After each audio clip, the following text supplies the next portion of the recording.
โดยไปเบิ่งนำกันเป็นอะไรงามอยู่วะคือว่ามาแล้วฮะงามไปมาไปพอเสิร์ชเป็นอะไรเมื่อยอ่ะบ่เมื่อยอ่ะบ่นะกันกับอันนั้นเนาะวิวงามแมนบอกโอ้แมนวิวงามหันอาหารลาวานี่นะเด้เห็นหมอกเลยคักเนาะเดี๋ยวถ่ายให้เบิ่งเด้อป้าต้นอันนี้นะเบิ่งต้นอันนี้นี่นะจะเป็นงามปู้งามแท้งามว่ะ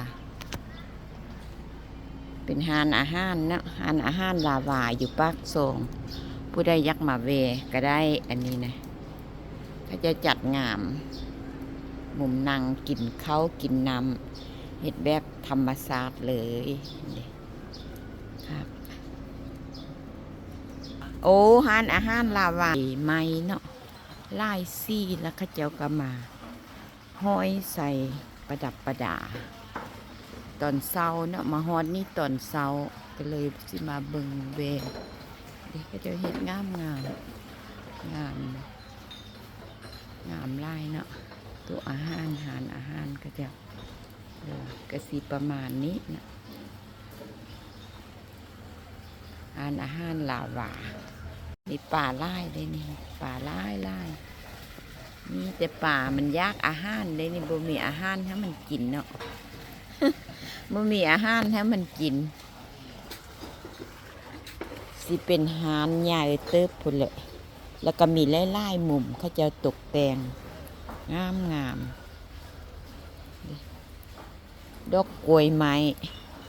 มาเบิ่งดอกกล้วยไม้นำกันมันกำลังสิบานเนาะเขาจะจัดเป็นบ้างงามดอกกล้วยไม้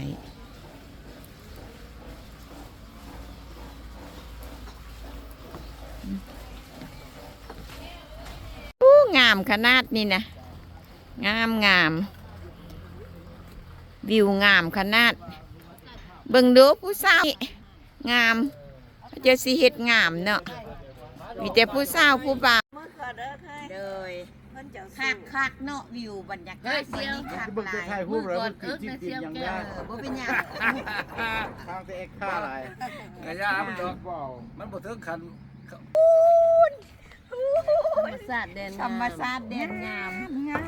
หลายเขานั่นเนี่ยนั่นแม่พ่อไม้แม่ไม่แก้ถ่ายให้เป็นน้ำเงียงคือหอยแม่ที่ถ่ายให้พอเดือนยืนอยู่นี่งามบ่ผู้สาวผู้บ่าวงามบ่หอมแก้มเมียเด้พอเสิร์ชงามคักพอผงงามมาเที่ยวเทื่อนี้ทุกคนมีความสุขเอนจอยกับการท่องเที่ยวเนาะเพราะว่าเคยไปเคยมานำกันหลายเทื่อแล้วก็เข้าใจกันในการท่องเที่ยว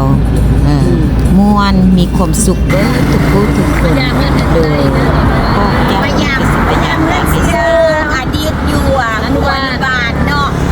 แม่ไสอยู่มาสองเป็นโซดเด้อเป็นสาวประกาศคนติดต่อได้ต้องการ35ถึงไปเอาไปกับเสี่ยวหักเสี่ยวแพงเด้อนี่นะแม่นปะตะปือค่ายคำแลกไก่สาธุหักส้มหักซ่าเด้อมาเที่ยวมายืมมายามแข้งอัตตะปืองามลาย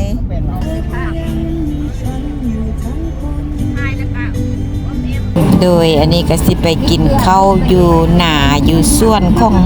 ร้านพอคำพะไมเมนูไผ่เนาะเพิ่นเป็นหลองเจ้าแข้งอยู่อัตตปืออันนี้คือสวน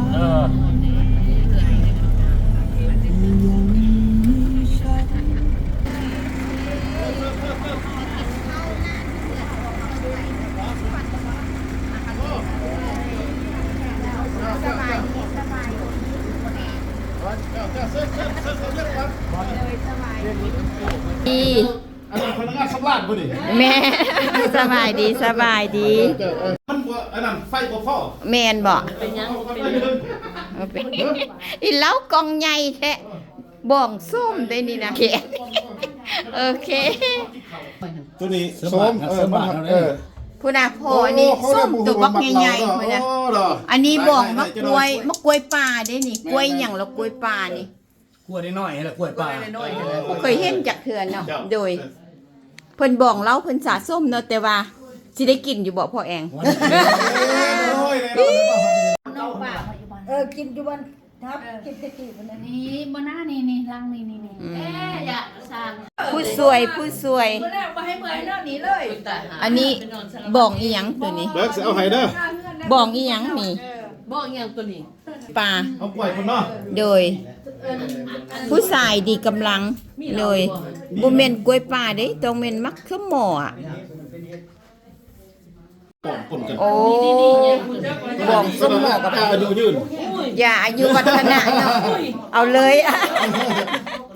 อันนี้ กินดอกไหลนี่สิขึ้นรถสิขึ้นไปอยู่รถผู้เดียว อันนา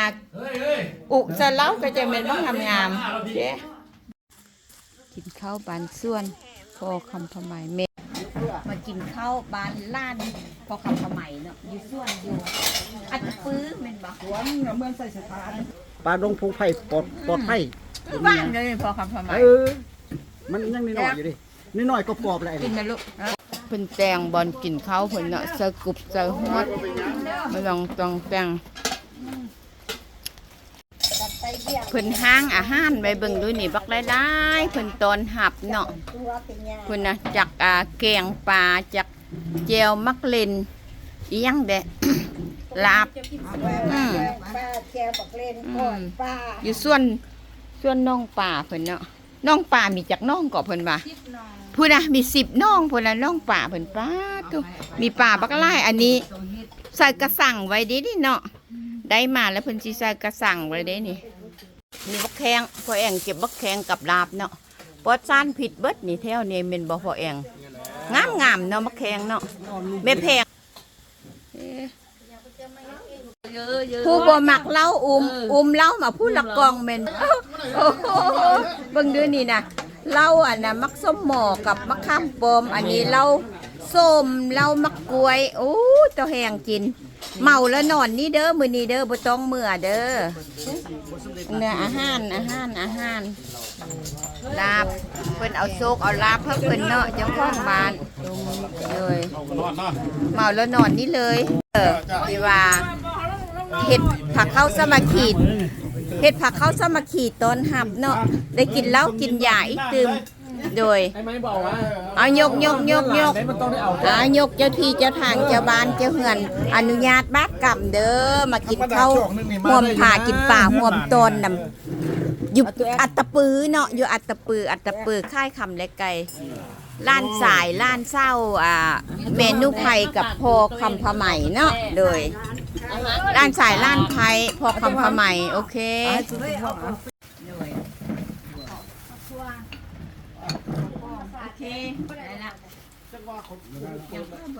พอเดือนเป็นผู้เย็นเนาะบักข้ามปอมไก่บักต้มหมอบอกได้บักได้ปีมันได้ทีเนาะเรื่องกันเนาะเจ้าของบ้านเนี่ยโดยตามบ้านเนี่ยคนอื่นต้องแช่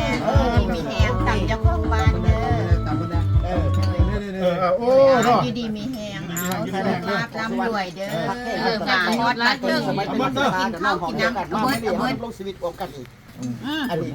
แม่พรทีนี้เพิ่นว่าเอาเบิดให้แม่แก้วันค้ำลวงหน้าไปเลยหั่นน่ะหั่นลวงหน้าเบิดไปก่อนเลยเห็นบ่หั่นน่ะไอ้วันเพิ่นว่าเบิดไอ้เบิดเลยเบิดเลยเบิดเลยเบิดเลย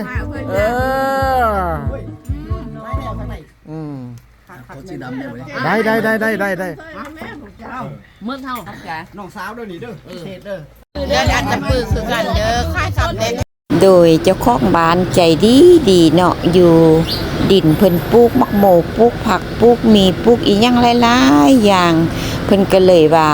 เอามักโมให้ไปกินทางบักหลายเนาะขอบมกขอบใจหลายๆเด้อเจ้าของบ้านแล้วก็คลิปแม่แก้วมาเที่ยวอัตตปือกะสิ